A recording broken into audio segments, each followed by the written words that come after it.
देखें तो शरीर के अंदर इस पाठ द्वारा अपने शरीर के अंगों के बारे में और अधिक जानकारी प्राप्त करेंगे। बच्चों, यहाँ पर आपको चित्र दिखाई दे रहा है। इस चित्र में हमारे शरीर के अंग दिखाई दे रहे हैं। कौन कौन से अंग हैं? सिर, आँख, कान, नाक, गर्दन, छाती, हाथ, पैर, पेट। ठीक है बच्चों, ये हमारे शरीर के अंग हैं। अब इनमें से कुछ अंग जो हमें ज्ञान देते हैं उन्हें हम ज्ञानेंद्रियां कहते हैं। वे कौन से अंग हैं? वे हैं आँख, आँख से हम देखते हैं। कान, कान से हम सुनते हैं। त्वचा, त्वचा से हमें स्पर्श, गरम, ठंडा, खुरदुरा, कोमल, इसका ज्ञान होता है। जीभ, जीभ से हमें स्वाद का ज्ञान होता है। नाक, नाक से हमें गंध, खुशबू, बदबू, इसका ज्ञान होता है। तो इसलिए इन अंगों को हम ज्ञानेंद्रियां कहते हैं। इन अंगों के अलावा आप जब बच्चों सांस लेते हो तो जो हवा आप भीतर लेते हो वो कहाँ जाती है? जो आप भोजन ग्रहण करते हो वो कहाँ जाता है? तो वे सब हमारे शरीर के भीतर जाते हैं। तो भीतर कहाँ पर जाता है? आज हम उन्हीं आंतरिक अवयवों अर्थात अंगों के बारे में जानेंगे। बच्चों, सबसे पहले हमारा जो आंतरिक अवयव है हृदय, उसके बारे में जानेंगे। हृदय हमारे शरीर का महत्वपूर्ण आंतरिक अवयव है। यह वक्ष गुहा के बीचों बीच परंतु थोड़ा सा बाईं ओर स्थित होता है। यह हमारी मुट्ठी से थोड़ा सा बड़ा होता है। इसकी दीवारें लचीली होती हैं। हृदय में सतत आकुंचन और शिथिलन होता रहता है। हृदय के प्रत्येक आकुंचन को हृदय का स्पंदन कहते हैं। इसी आकुंचन और शिथिलन के कारण ही बच्चों हमारे शरीर को रक्त प्राप्त होता है। शरीर के प्रत्येक अंग तक रक्त पहुंचता है। यदि हम अपनी हथेली वक्ष के मध्य भाग के थोड़ा सा बाईं ओर रखें तो हमें हृदय के स्पंदनों का आभास होता है। हमारे शरीर का दूसरा और महत्वपूर्ण आंतरिक अवयव है फेफड़े, जिन्हें हम फुफ्फुस भी कहते हैं। ठीक है, जब हम श्वसन करते हैं, श्वसन अर्थात सांस लेते हैं, तब नाक द्वारा हवा शरीर के अंदर लेते हैं। जिस आंतरिक अवयव द्वारा पूरे शरीर में हवा पहुंचाई जाती है उन्हें फुफ्फुस अर्थात फेफड़े कहते हैं। हमारे दो फुफ्फुस होते हैं। यह वक्ष गुहा में होते हैं।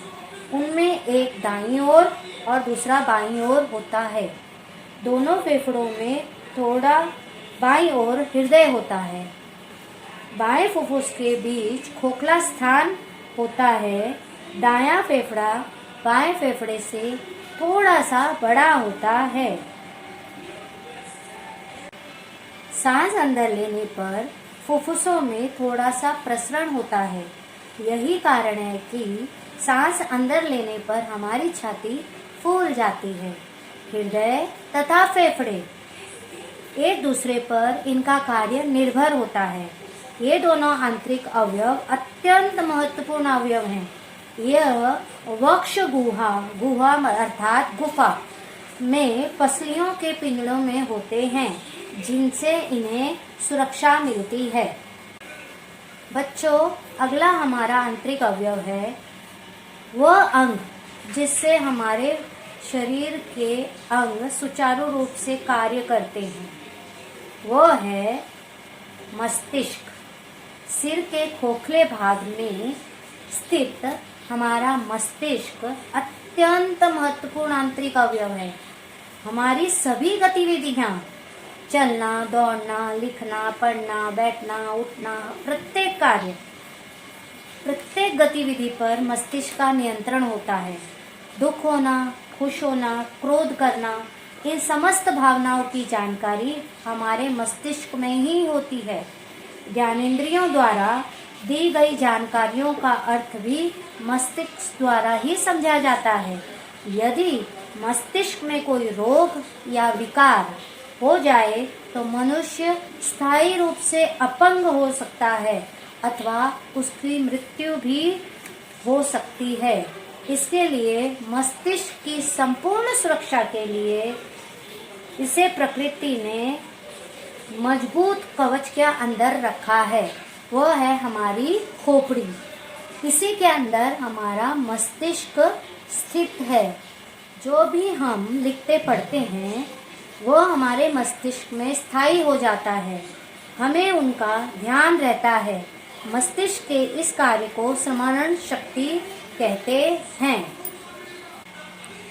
अगला हमारा आंतरिक अवयव है ग्रास नली, जिसे ग्रसनी भी कहते हैं।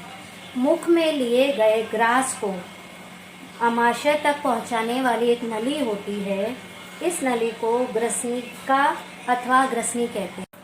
बच्चों, जो भोजन हम ग्रहण करते हैं वो भोजन जब हम मुंह में डालते हैं फिर हमारे दांत उसे चबाते हैं। चबाने के बाद वह एक गोला बन जाता है और उसे हम निगलते हैं तो हमारी ग्रास नलिका की सहायता से होते होते वो हमारे उदर अर्थात पेट में आमाशय तक पहुंचता है। तो भोजन को हमारे पेट अर्थात आमाशय तक पहुंचाने का हम काम जो आंतरिक अवयव करता है वो कौन है? वो है हमारी ग्रास नली। तो बच्चों, इस प्रकार हमारे आंतरिक अवयव हमारे शरीर के महत्वपूर्ण अंग हैं। जिस तरह शरीर के बाहरी अंग हैं आँख, कान, नाक, त्वचा, जीभ, पैर, ये जो हमारे बाहरी अंग हैं, उसी प्रकार जो आंतरिक अवयव हैं हमारे मस्तिष्क, ग्रास नली, हृदय, फेफड़े, उदर, उदर में आमाशय, यकृत, यह हमारे आंतरिक अवयव हैं। ये भी बहुत अधिक महत्वपूर्ण हैं क्योंकि इनके कार्यों के द्वारा ही हमारा शरीर सुचारू रूप से कार्य करता है। तो बच्चों, इस प्रकार आज हमने आंतरिक अवयवों के बारे में जाना।